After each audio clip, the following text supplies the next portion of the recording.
안녕하십니까. 행복한 안식일입니다. 4월의 첫 안식일이 시작되는 이 시간 방송을 통하여 예배 함께 하시는 여러분 모두를 예수님의 이름으로 환영합니다. 지난 한 주간도 건강하고 평안하셨습니까? 오늘은 한 가지 부족한 것이라는 제목으로 마태복음 19장 16절로 22절을 본문으로 하나님의 말씀을 나누겠습니다. 어떤 사람이 주께 와서 가로되 선생님이여 내가 무슨 선한 일을 하여야 영생을 얻으리까? 예수께서 가라사대 어찌하여 선한 일을 내게 묻느냐? 선한 이는 오직 한 분이시니라. 내가 생명에 들어가려면 계명들을 지키라. 가로되 어느 계명이오니까? 예수께서 가라사대 살인하지 말라, 간음하지 말라, 도적질하지 말라, 거짓 증거하지 말라, 내 부모를 공경하라, 내 이웃을 내 몸과 같이 사랑하라 하신 것이니라. 그 청년이 가로되 이 모든 것을 내가 지켰사오니 아직도 무엇이 부족하나이까? 예수께서 가라사대 내가 온전하고자 할진대 가서 내 소유를 팔아 가난한 자들을 주라. 그리하면 하늘에서 보화가 너에게 있으리라. 그리고 와서 나를 좇으라 하시니 그 청년이 재물이 많은 거로 이 말씀을 듣고 근심하며 가니라. 어느 젊은 부자 관료가 예수께 다가와서 말했습니다. 선생님, 내가 영생을 얻으려면 무슨 선한 일을 해야 합니까? 예수님께서 말씀하셨습니다. 네가 생명에 들어가고자 하거든 계명을 지켜라. 그러자 그는 예수님께 다시 묻습니다. 어느 계명 드립니까? 이 질문에도 예수님께서는 친절하게 대답해 주십니다. 살인하지 말라, 간음하지 말라, 도둑질하지 말라, 거짓 증언하지 말라, 부모를 공경하라, 그리고 내 이웃을 내 몸과 같이 사랑하라 하는 계명들이 있지 않느냐? 그러자 이 젊은이가 예수께 자신 있게 말합니다. 나는 이 모든 것을 다 지켰습니다. 아직도 무엇이 부족합니까? 참 대단한 청년이죠. 그 청년에게 이번에는 예수께서 다음과 같은 말씀을 하십니다. 내가 완전한 사람이 되고자 하거든 가서 내 소유를 팔아서 가난한 사람에게 주어라. 그리고 와서 나를 따르라. 이를 누가복음에서는 다음과 같이 또 기록하고 있습니다. 내가 오히려 한 가지 부족한 것이 있으니 너에게 있는 것을 다 팔아 가난한 자들을 나눠주라. 그리하면 하늘에서 보화가 너에게 있으리라. 그리고 와서 나를 좇으라 하시니. 자기에게 무엇이 부족하냐고 당당하게 말했던 그 청년은 예수님의 이 말씀을 듣고 당황합니다. 예수님의 말씀이 옳다고 생각은 되지만 그는 그 말씀을 실천할 자신이 없었기 때문입니다. 그래서 그는 근심하면서 그 자리를 떠납니다. 성경은 그에게 재산이 많았기 때문이라고 설명하고 있습니다. 이 청년은 평소에 자기 자신에 대하여 부족한 점이 없는 사람이라고 생각을 하였던 사람이었습니다. 그러나 사실 그는 본문에 기록된 내용만 보더라도 여러 가지 모순이 많았던 사람이었다는 것을 쉽게 알 수 있습니다. 그에게는 4가지 문제점이 있었습니다. 첫째, 그는 삶의 목적이 불분명했습니다. 그는 예수님께 영생을 얻는 방법을 묻습니다. 그가 질문한 내용만 본다면 그의 관심이 영원한 세계에 있는 듯합니다. 그리고 그가 추구하는 삶의 목표가 영원한 생명을 얻는 데 있는 것처럼 보입니다. 그런데 실제로 그의 삶의 관심은 세상에 있음을 알 수 있습니다. 그가 돈에 집착하고 있다는 것이 그 사실을 증명하기 때문입니다.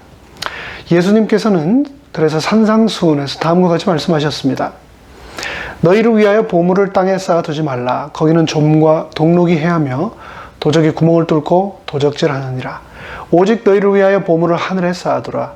저기는 좀이나 동록이 해하지 못하며 도적이 구멍을 뚫지도 못하고 도적질도 못하느니라. 너의 보물이 있는 그곳에 너의 마음도 있느니라.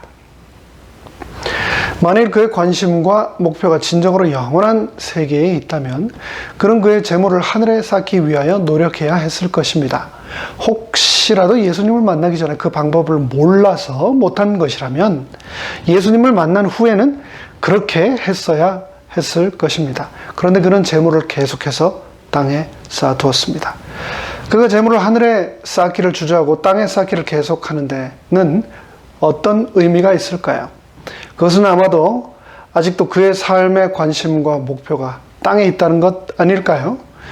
본인은 자신의 삶의 목표가 영원한 하늘나라에 있다고 말은 하고 있지만 실제로는 그의 마음은 온통 땅에 있었던 겁니다. 이것을 우리는 모순이라고 합니다. 말과 행동이 다르고 현실과 이상이 틀리고 내가 원하는 이상 속에 나와 현실 속에 내가 틀릴 때 우리는 괴리감을 느낍니다. 이중인격자로 살아가게 되는 것이고 실제 나와 내면 속의 자아 사이에 끊임없는 혼돈을 겪게 되며 이것은 정상인의 삶이 아니며 이렇게 현실과 이상이 다를 때 결코 사람은 행복할 수 없습니다.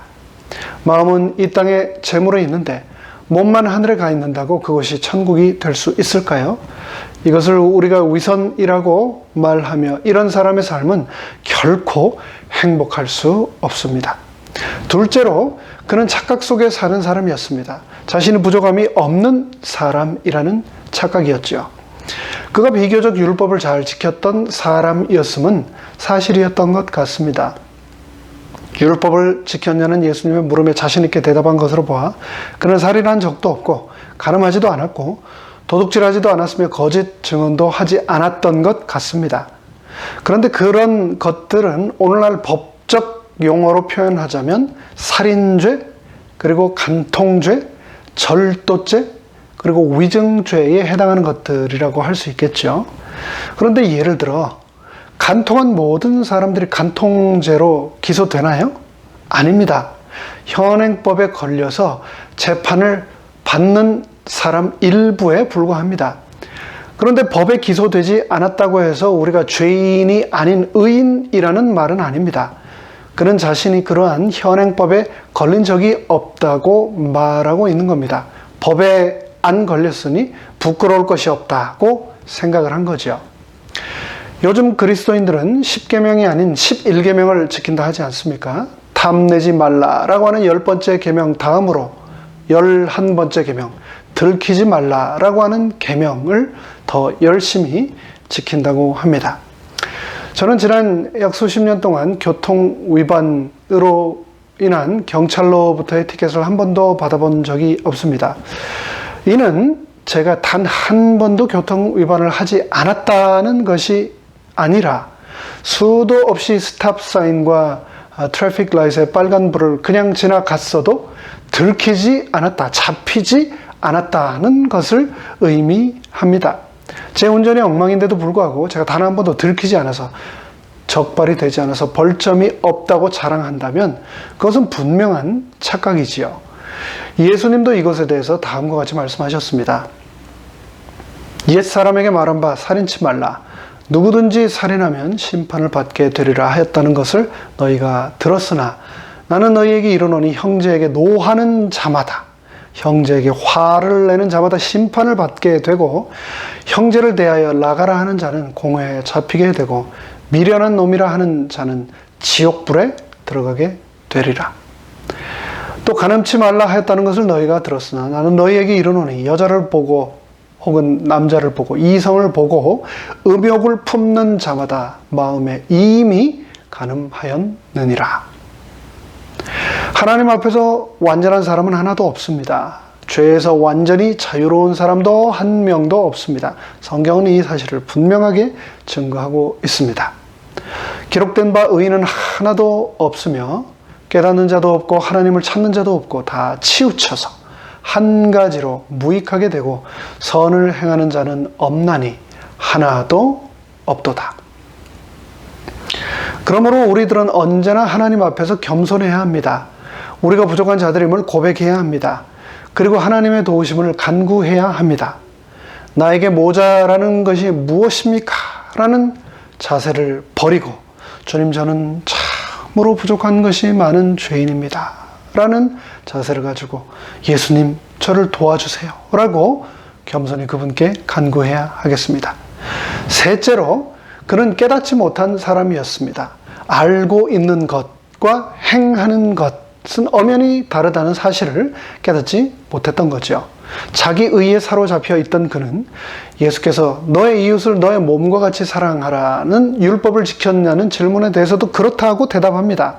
아마 그는 이웃을 사랑해야 한다는 율법적인 명령에 대해서 잘 알고 있었던 사람이었을 것입니다. 그리고 자기도 그 율법이 옳다고 생각하고 있었을 겁니다.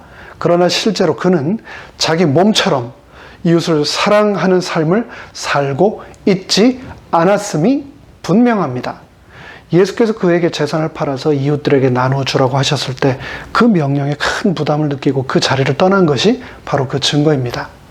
알고는 있으면서 행하지는 않지만 너무나 그것을 잘 알고 있기 때문에 그것이 너무나 익숙해서 자신이 그것을 행하고 있다고 착각할 수 있을까요? 물론입니다. 그렇게 착각할 수 있습니다. 그것이 바로 이 부자 청년의 문제였습니다. 착각은 자유이지요.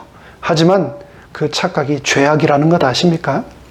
교회 안에서도 보면 맨날 성경 공부만 해서 성경책은 누더기가 되어 있는데 성경 박사인데 알기만 하고 전혀 그 성경에 있는 바를 행하지 않는 그런 사람 본 적 있으십니까?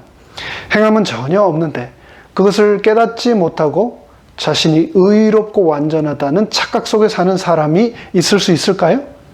있습니다. 우리들도 이런 착각에 빠질 수 있을까요? 물론이죠. 이웃을 사랑해야 한다는 말 너무나 많이 들었고 또 그 말이 우리는 다 옳다고 생각합니다. 그러한 성경 말씀이 우리가 옳다고 생각한다고 그것이 그 자체로 우리의 삶의 일부분이 결코 되지 않습니다. 사랑에는 희생이 따라야 하는데 우리들은 희생 없이 말로만 사랑하려고 할 때가 많습니다. 아는 것 그리고 행하는 것이 같아야 함을 야고보서는 또 다음과 같이 우리에게 분명히 말씀하고 있습니다. 아, 허탄한 사람아, 행함이 없는 믿음이 헛것인 줄 알고자 하느냐? 우리 조상 아브라함이 그 아들 이삭을 제단에 드릴 때 행함으로 의롭다 하심을 받은 것이 아니냐? 내가 보거니와 믿음이 그의 행함과 함께 일하고 행함으로 믿음이 온전케 되었느니라. 한국 사람은 전 세계에서 영어 공부에 가장 많은 시간과 재정을 투자하는 민족입니다. 최소 유치원 때부터 대학교 때까지 12년 시간과 엄청난 돈을 투자하는 그런 나라인데요. 그럼에도 불구하고 미국 사람을 만나면 Hello, How are you? 하고 나면 할 말이 없는 사람들이 부지기수입니다. 이는 영어를 교실에서만 배우고 그것이 전부인 양 행해보지 않았기 때문입니다. 마치 수영을 교실에서만 배우고 단 한 번도 바다에 들어가 보지 않아서 수영을 전혀 못하는 것과 마찬가지이지요. 이론은 올림픽 수영 금메달리스트인데 자꾸지 그 정도의 깊이 물에만 들어가도 빠져 죽는다면 그건 결코 수영을 한다고 말할 수 없을 것입니다. 오늘날 그리스도인들의 문제점은 하나님의 가르침에 대하여 모르고 있는 것이 아닙니다. 아는 것을 행하지 않는 데 있습니다. 알고 있는 것을 행하고 있다는 착각에 빠져 있는 것, 그것이 바로 문제입니다. 날마다 기도해야 한다는 것, 우리 모두 잘 아는 사실입니다. 날마다 하나님의 말씀, 성경을 읽고 거기에 우리의 신앙의 기초, 삶의 기초를 두어야 한다는 거 우리가 다 아는 것 아닙니까? 안식일을 기억하고 거룩하게 섬겨야 한다는 것, 이것도 우리가 다 아는 겁니다. 날마다 운동하고 충분히 물을 마시고 또 건강한 식생활을 해야 하는 것, 우리가 다 아는 내용들입니다. 다 맞는 말입니다. 그런데 이 모든 것들을 우리가 알면서 안 하면 하나도 소용이 없습니다. 알고 있는 것들을 힘써 지키고 행하고 온전한 믿음이 우리들에게 있게 되기를 간절히 바랍니다. 넷째로, 그는 물질에 대한 잘못된 생각을 가지고 있었습니다. 그는 하나님께로부터 많은 물질의 축복을 받았던 사람입니다. 물질이 하나님께서 주시는 축복임은 또 분명합니다. 그러나 그는 물질의 축복이 동시에 하나님께서 우리들에게 주시는 은사요, 사명을 감당하는 도구임을 깨닫지 못했습니다. 그가 가진 물질은 예수님께로 더 가까이 갈 수 있는 디딤돌이 될 수 있었습니다. 그러나 안타깝게도 그가 가진 물질은 오히려 그가 예수님께로 더 가깝게 나아가지 못하게 만드는 걸림돌이 되었던 것입니다. 왜 그에게 물질이 걸림돌이 되고 말았을까요? 아마도 그는 자기가 갖고 있는 재산을 자기 자신의 부귀와 영화를 위하여 쓰려고 했을 것입니다. 그는 젊었습니다. 앞으로 살아갈 날이 많다고 생각했을 겁니다. 그래서 자기의 앞으로 평생 동안 잘 먹고 잘 살려면 그는 돈이 필요하다고 생각했을 것입니다. 어쩌면 요즘 유행하는 건강할 때 남은 여생을 즐기자는 조기 은퇴의 계획을 하며 매월 생활비가 얼마 필요하며 여행과 품위 유지를 위해서 얼마가 필요하며 그렇게 앞으로 몇십 년을 살려면 총 얼마가 필요하다. 이런 수치를 계산해 놓고 재산을 꽉 움켜 붙들고 살았을 것입니다. 교회 안에서 안타까운 것은 구원에 대한 관심이 처음부터 없는 사람이 교회를 떠나는 것이 아니라 구원에 대한 관심을 가지고 누구보다 착실하게 교회 생활을 하던 사람들도 하나님을 만날 수 있는 문턱에서 돌아서는 사람들이 있다는 겁니다.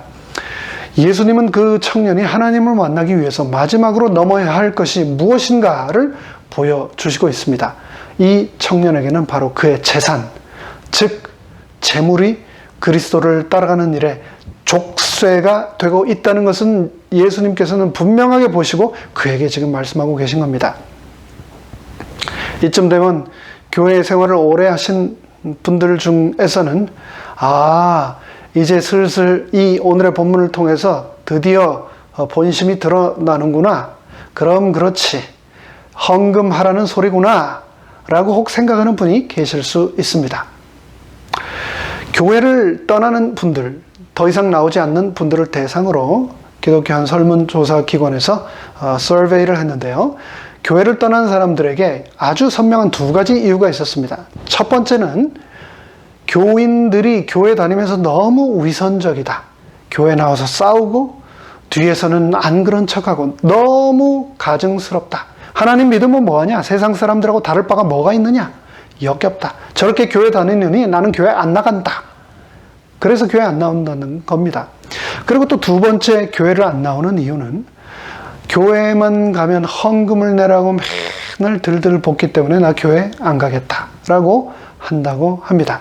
교회만 가면 건축헌금해라, 월정헌금해라, 특별감사헌금해라, 말도 못하게 많은 헌금 종류, 시도 때도 없이 내놓으라고 하니 부담스러워서 못 가겠다는 거죠.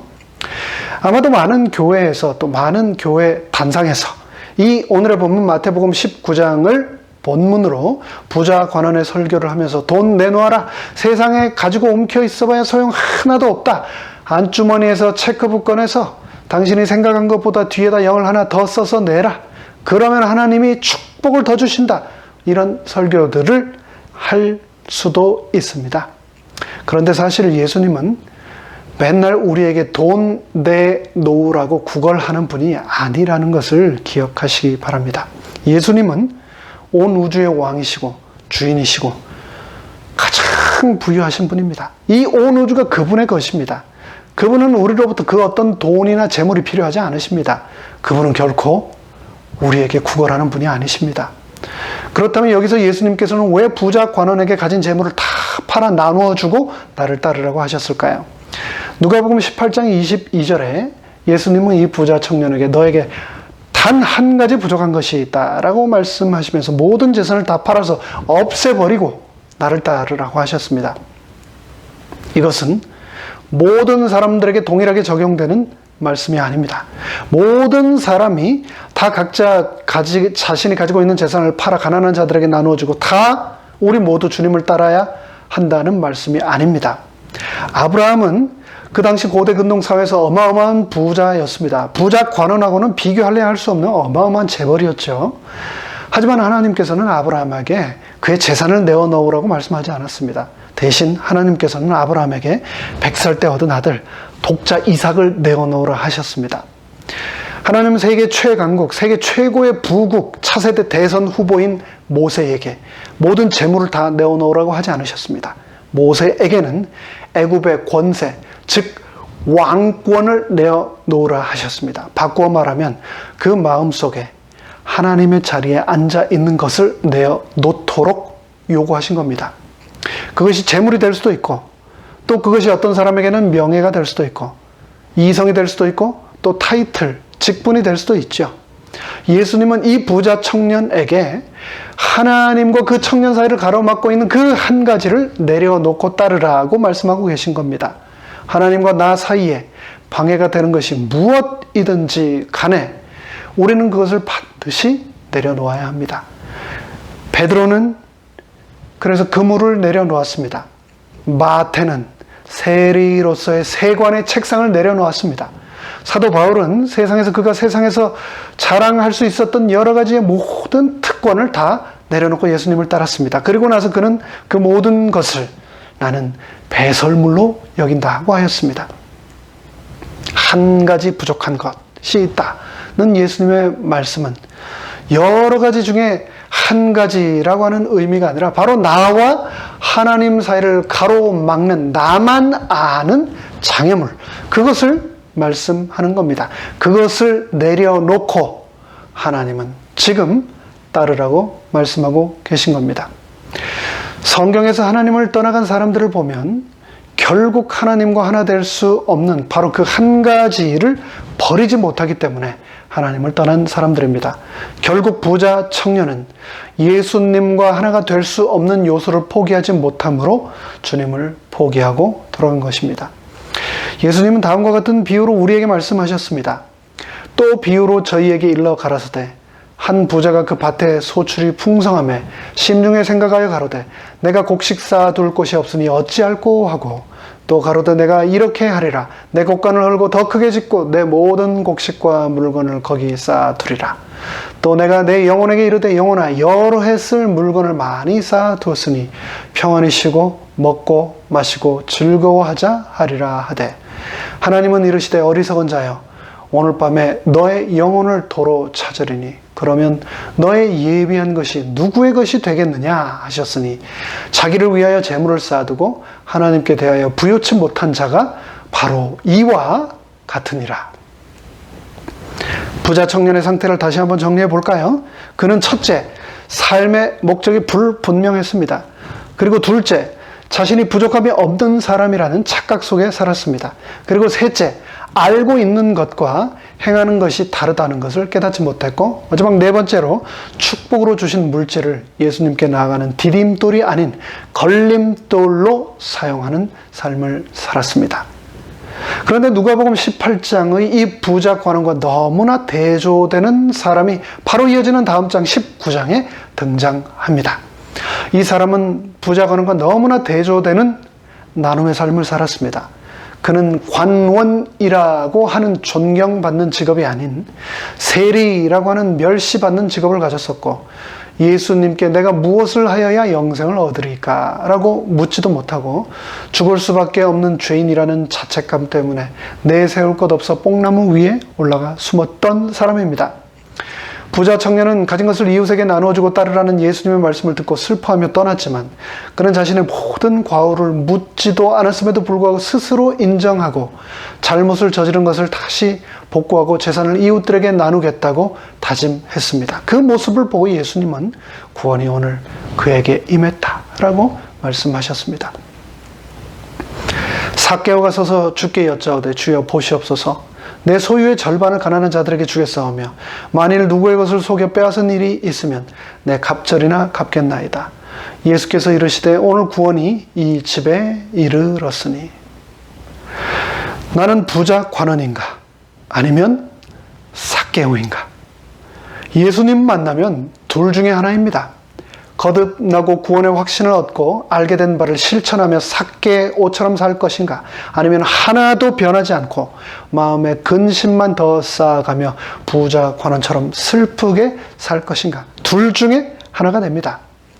나의 신앙이 자라지 않고 그래서 내 영혼이 병드는 이유는 예수님을 만나고도 변하지 않아서, 알고도 행하지 않아서 마음속에 근심만 쌓이기 때문입니다.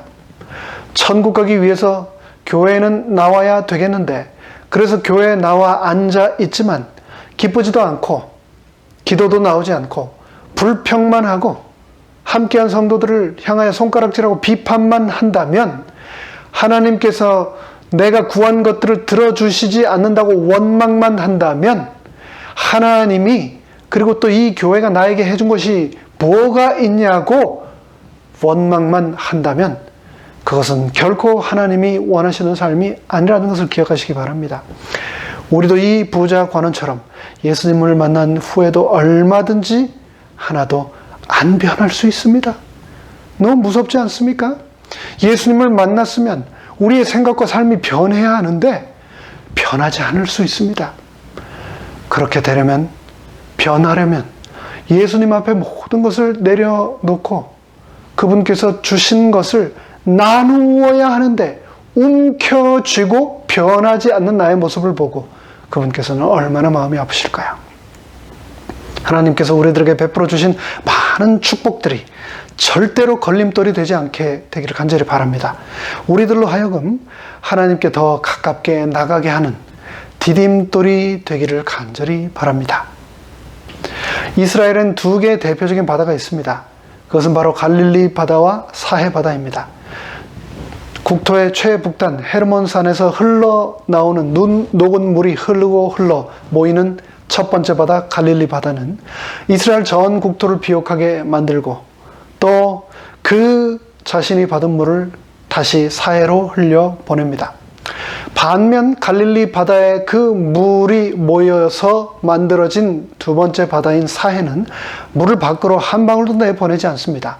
사방으로 물을 나누어지는 갈릴리 바다는 물고기와 풍성한 생명의 바다인데, 그러나 물을 밖으로 한 방울도 내보내지 않는 사해는 물고기 한 마리조차 살 수 없는 죽음의 바다가 되었습니다.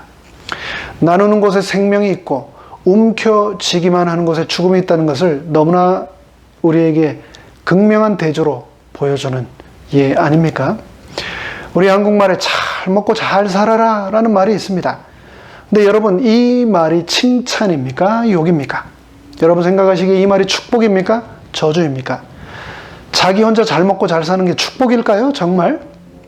그것은 오히려 정말로 수치스러운 삶이라는 것을 기억해야 합니다. 요한복음 6장에는 허기진 약 2만 명의 군중들을 앞에 놓고 고민하는 빌립과 안드레가 등장합니다. 똑똑하고 현실적인 빌립은 이들을 먹이려면 두당 10불씩 약 2만 명 하면 20만 불은 있어야 하는데 어쩌죠 예수님? 그렇게 예수님을 바라보고 있는 사이 9절에서 안드레는 한 아이의 도시락을 예수님께 가져오는 장면이 나옵니다. 근데 이 아이가 가져온 도시락이라는 게 고작 보리떡 5개, 그리고 또 물고기 2마리. 요즘으로 치면 맥도날드 키드스밀 같은 건데 그걸로 누구 코에 붙이겠습니까? 그런데 세상에는 이런 키드스밀 같은 음식임에도 불구하고 그것을 나눔으로 2만 명을 먹이는 사람이 있는가 하면 2만 명치를 깔고 앉아 혼자 먹으면서 자신이 성공했다 생각하는 사람이 있습니다. 여러분 생각하시기에 누가 진짜로 성공한 사람 같습니까?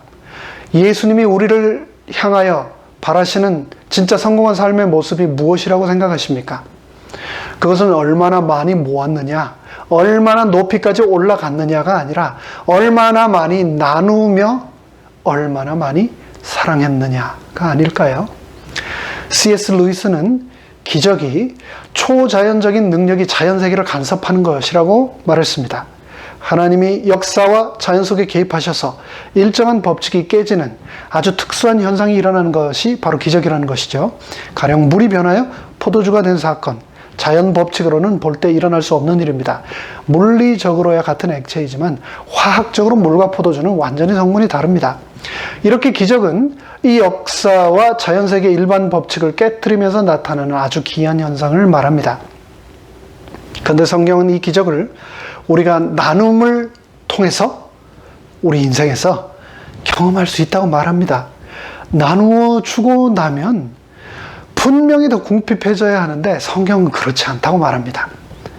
흩어 구제하여도 더욱 부하게 되는 일이 있나니 과도히 아껴도 가난하게 될 뿐이니라. 주라, 그리하면 너에게 줄 것이니 곧 후히 되어 누르고 흔들어 넘치도록 하여 너희에게 안겨주리라. 예수님 믿고 다시 태어난 우리들의 기적의 간증이 기도했더니 하나님이 이것도 주시고 저것도 주시고 집도 주시고 차도 주시고, 그것이 아니라 하나님이 나의 모든 것을 다 사용하셔서 세상과 나누게 하셨다. 나를 나눔의 도구, 축복의 통로로 사용하셨다. 그런 간증이 되어야 하지 않을까요? 누리기 위해 신앙하고 계십니까? 여러분, 아니면 나누기 위해 신앙하고 계십니까? 누림의 신앙을 살고 계십니까? 아니면 나눔의 신앙을 살고 계십니까? 오늘 본문에 나오는 부자 청년은 자기가 갖고 있는 재산이 영원히 자기 건 줄로 착각했습니다. 그래서 남과 나누지도 못했습니다. 근데 이 세상을 살 때 아무리 많이 갖고 있더라도 죽을 때는 한 푼도 가지고 갈 수 없는 것이 물질이라는 걸 기억하십시오. 일부 고대 문화에서는 사람이 죽을 때 소유를 가지고 갈 수 있다고 믿었습니다. 그래서 이집트 피라미드, 또 중국, 또 한국 왕릉에 보면 그 무덤 안에 많은 엄청난 보화들을 같이 묻곤 하지 않았습니까? 그러나 그 죽어서 들어간 땅 속에 보물들을 넣어봐야 아무 소용없다는 걸 우리는 잘 알고 있습니다. 도리어 그 보물들 때문에 도둑들만 드글드글 들끓는 그런 범죄 장소가 되어버리지 않습니까? 인생은 빈손으로 왔다가 빈손으로 갑니다. 그거를 아는데 우리가 그렇게 살아서는 안 되겠죠. 물질은 이 세상에서 나눌 때 비로소 힘을 발휘합니다. 하지만 천국에서는 그 어떤 재물이라도 아무 소용이 없다는 것을 기억하십시오. 재물과 예수님, 그리고 또 돈과 영생을 바꾸는 부자 관원 같은 어리석은 선택을 하지 마시기 바랍니다. 인생은 다리이다. 현명한 자는 그 다리를 건널 뿐 그 다리 위에 결코 집을 짓지 않는다. 거지나 다리 위에 집을 짓지 정상적인 사람이라면 다리 위에 집 짓지 않습니다. 마찬가지로 이 세상의 모든 것들은 우리 것이 아닙니다. 우리는 잠시 지나가는 나그네입니다. 다 돌려주어야 합니다. 그렇기 때문에 내가 움켜쥐고 있는 것, 나누는 것 무서워하지 마십시오. 오늘 우리는 나눔에 관해서 짧은 시간 말씀을 나누고 있습니다. 그렇다면 과연 나는 무엇을 나눌 수 있을까? 고민하지 않을 수 없죠. 그런데 여러분, 나눔에도 단계가 있다는 것 아십니까? 나누기 위해서는 첫째, 먼저 나 자신을 비워야 합니다. 비워지지 않으면 두 번째, 결코 새 것이 채워질 수 없습니다. 그리고 채워지지 않고서는 셋째, 결코 나눌 수가 없습니다. 그래서 기도로 우리의 죄된 자아를 비우고 말씀으로 채우고 성령님의 인도하심을 따라 나누는 삶을 삽시다. 성령님께서 내가 무엇을 어떻게 나눌 수 있을지에 대하여 말씀하여 주실 겁니다. 내가 가진 게 아무것도 없는데, 나는 나눌 게 없는데 어쩌죠? 내가 가진 것이 정말 아무것도 없을까요? 내가 가진 시간을 나누고, 내가 가진 재물을 나누고, 내가 가진 재능을 나누고, 내가 가진 따뜻한 마음과 관심과 동정과 배려를 나누어 하나님의 축복을 함께 한 모든 분들과 공유하게 되시기를 바랍니다.